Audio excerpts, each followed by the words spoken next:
Radio Lomé, il est 12h30.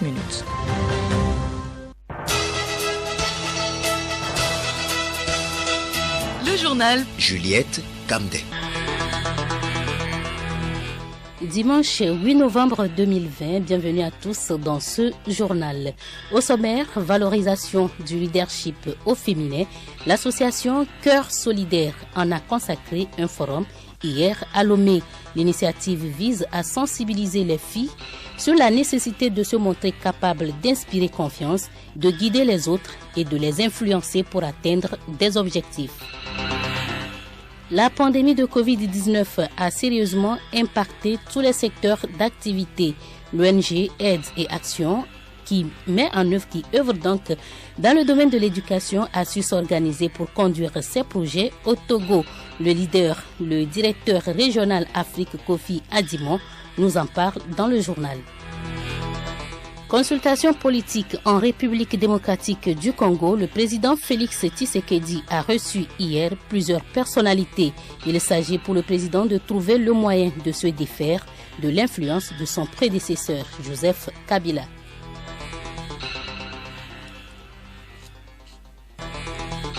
radiolomé.tg.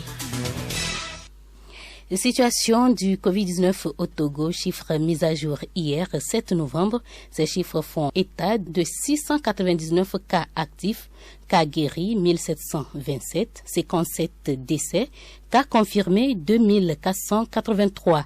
Un total de 126 923 tests de laboratoire ont été effectués sur toute l'étendue du territoire. Venons-en au premier titre du journal. Un forum national sur le leadership féminin s'est tenu hier à l'auditorium de l'université de Lomé. C'est une initiative de l'association Cœur Solidaire qui vise à sensibiliser les filles sur l'importance et le rôle de la femme dans les instances de gouvernance et de prise de décision. Aimé Sougliman, Nourama Lassé. On ne naît pas femme, on le devient. Cette formule provocatrice de Simone de Beauvoir. Oui, Juliette, l'excellence au féminin, jeune fille leader, c'est le thème de ce forum qui a connu l'intervention d'éminentes personnalités féminines, dont la présidente de l'Assemblée nationale, Madame Tchegan Yawa Djibodi, qui a cité Simone de Beauvoir dans son œuvre Le deuxième sexe, exhorte les jeunes filles à vaincre la peur et les stéréotypes. De Simone de Beauvoir illustre notre intention de montrer en quoi l'identité féminine est une construction sociale posée et imposée dans l'histoire. En faisant le point sur l'évolution du statut de la femme, j'envisagerai les principaux rôles sociaux qui organisent son existence de l'enfance à l'âge adulte. Pour ce faire, je vous exhorte, vous jeunes filles, à vaincre vos peurs, votre timidité et à repousser les limites de votre environnement, à combattre les préjugés et les stéréotypes, car rien ne vous sera donné sur un plateau d'or. Seul le travail, le goût de l'effort, l'audace, la détermination et la persévérance feront de vous les femmes leaders de demain, car le monde change et il va vite. Il nous appartient de prendre notre destin en main. Une cinquantaine de jeunes filles leaders venues de l'université de Lomé ont suivi le forum en présentiel et 100 autres de l'université de Kara y ont participé en ligne. Honorable Kouméalo Anaté, président de l'association Cœur Solidaire. Nous avons lancé un appel à candidature dans les universités publiques du Togo et dans 5 universités privées parce que nous ne pouvions pas prendre un nombre trop important. Donc c'est ce qui a été fait, mais en espérant que le gouvernement ou les partenaires vont nous soutenir pour que chaque année on puisse en former d'autres. Parce qu'il faut fondamentalement qu'on arrive à avoir un nombre critique de jeunes filles formées, décomplexées, qui osent poursuivre leurs rêves au même titre que les hommes. Parce que la société en a besoin pour un équilibre, pour le développement de notre nation. Que femmes comme hommes, nous puissions chacun jouir de nos droits, que chacun puisse occuper pleinement sa place au sein de la société. Une telle initiative a pour objectif de décomplexer la jeune fille togolaise en lui offrant l'opportunité de s'identifier à ces femmes leaders de grande renommée. Marie-Reine Assabi, participante. L'initiative, déjà, c'est une bonne démarche. Et l'excellence au féminin, nous pouvions dire que c'est un thème qui incite la jeune fille à donner le meilleur d'elle-même. C'est un thème qui nous pousse à avoir la volonté, la patience, la persévérance pour pouvoir atteindre les objectifs qu'on s'est fixés. Le projet a été soutenu financièrement par l'Union européenne.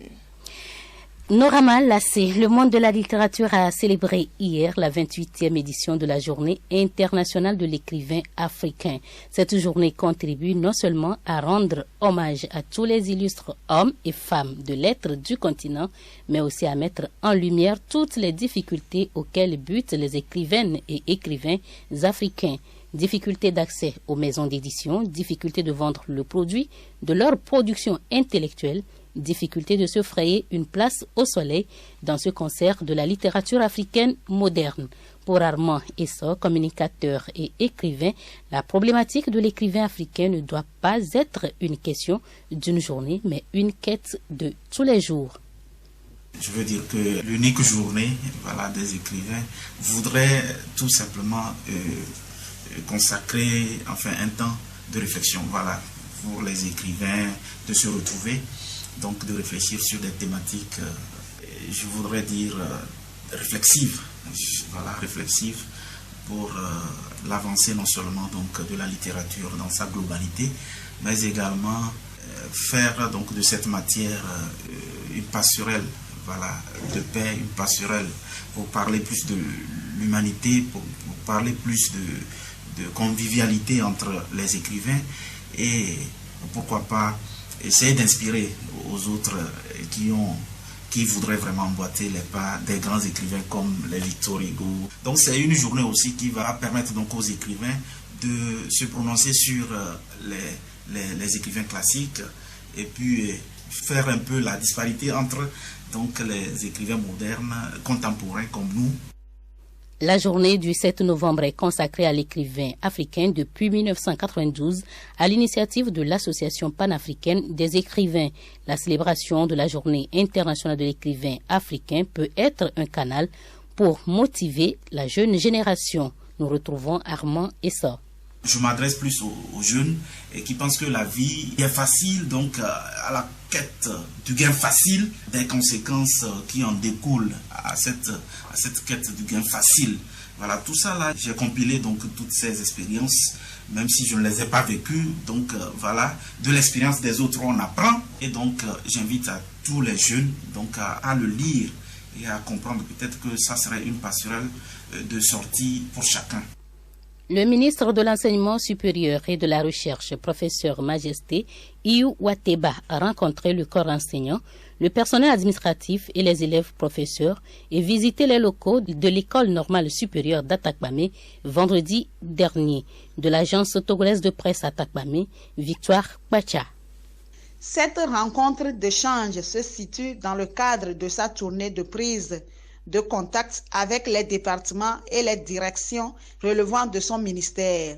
L'objectif est de s'enquérir des conditions de travail et d'études du corps enseignant, du personnel administratif et des élèves professeurs afin de mieux se situer sur les démarches à suivre pour l'amélioration de ces conditions. Selon le ministre de l'Enseignement supérieur et de la Recherche, professeur Majesté Iou Wateba, cette visite a permis de vivre la réalité de l'école, car entre ce qu'on nous dit et ce qu'on a vu, le fossé est grand.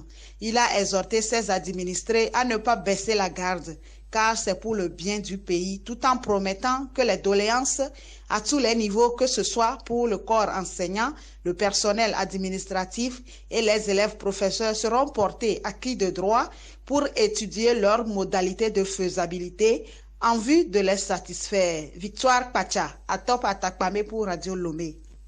Les études de maîtrise d'œuvres sociales dans la commune d'Aguenivé 4 ont démarré hier. Il a été question pour cette commune de réceptionner des équipements sportifs qui sont réalisés sur le terrain de Kotokoli Zongo, un projet piloté par le Grand District de Lomé et qui s'inscrit dans le cadre d'une dynamique d'action citoyenne locale.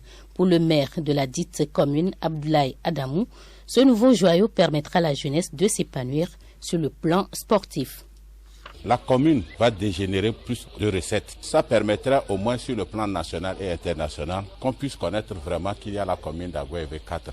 Vraiment, nous voulons remercier très sincèrement l'AFD et le district autonome de Grand Lomé qui a plus travaillé pour que ce projet puisse avoir lieu. Je voudrais aussi remercier le gouvernement qu'aujourd'hui nous avons des bailleurs qui viennent. On a mis en place une décentralisation participative et ça permet aux communes de se prendre en charge et de faire en sorte que le développement soit intégré plus au niveau national.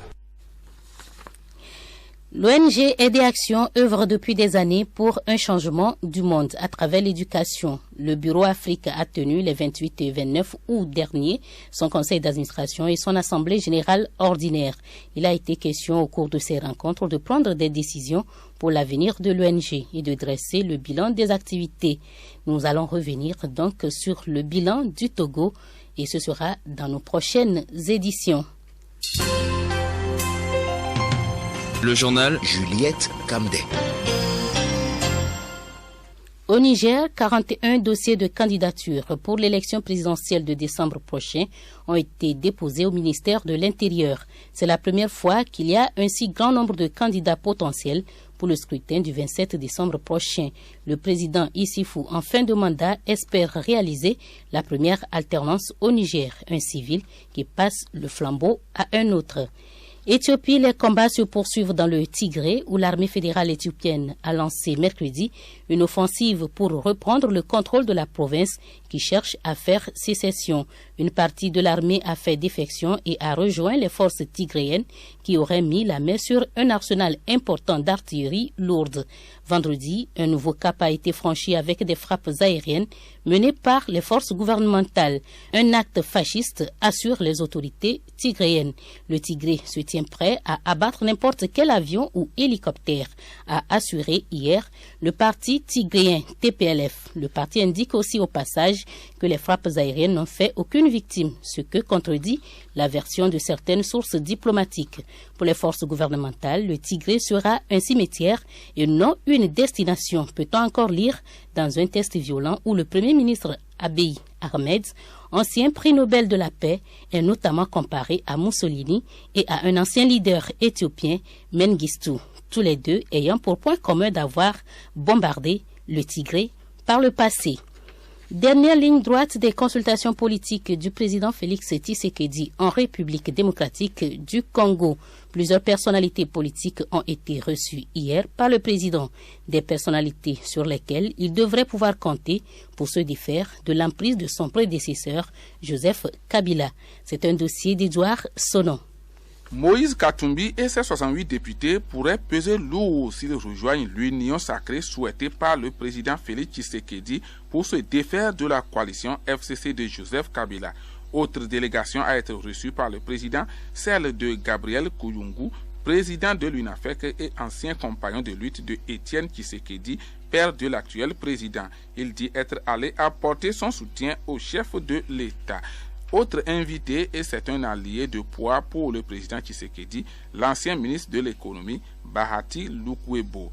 Le patron de l'AFD, membre du FCC de Joseph Kabila, ne voit plus d'avenir à la coalition au pouvoir.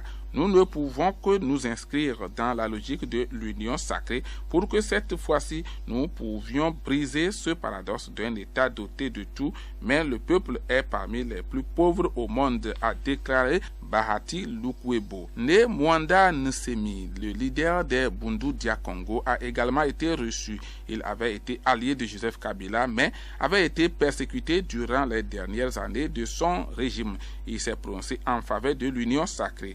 Le Front commun pour le Congo FCC reste intransigeant quant au respect de la Constitution, des lois de la République ainsi que des engagements souscrits dans le cadre de l'accord de coalition comme de stabilité et de pérennité pour la démocratie congolaise. Cette démocratie a enregistré un tournant décisif lors de la passation pacifique du pouvoir.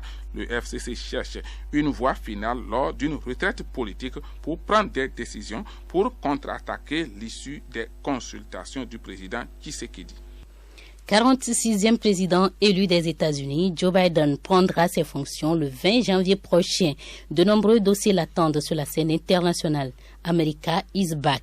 Tel est le message qu'a souhaité faire passer Joe Biden tout au long de sa campagne.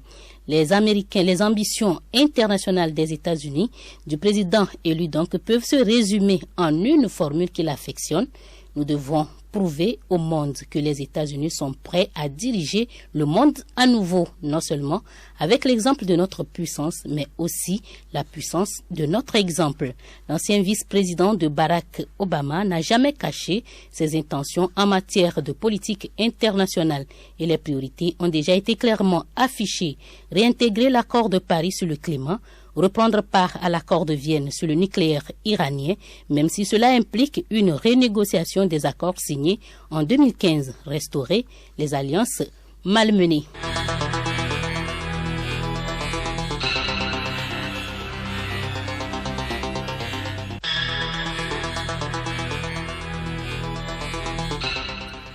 C'est la fin de cette édition. Retenez essentiellement qu'un forum sur la valorisation du leadership a eu lieu hier à l'auditorium de l'Université de Lomé, une initiative qui vise à sensibiliser les jeunes filles sur la nécessité de se montrer capables d'inspirer confiance, de guider les autres et de les influencer pour atteindre des objectifs. Merci à tous de nous avoir suivis.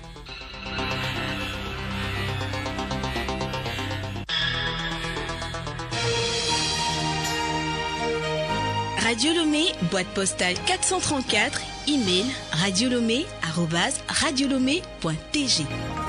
radiolomé.tg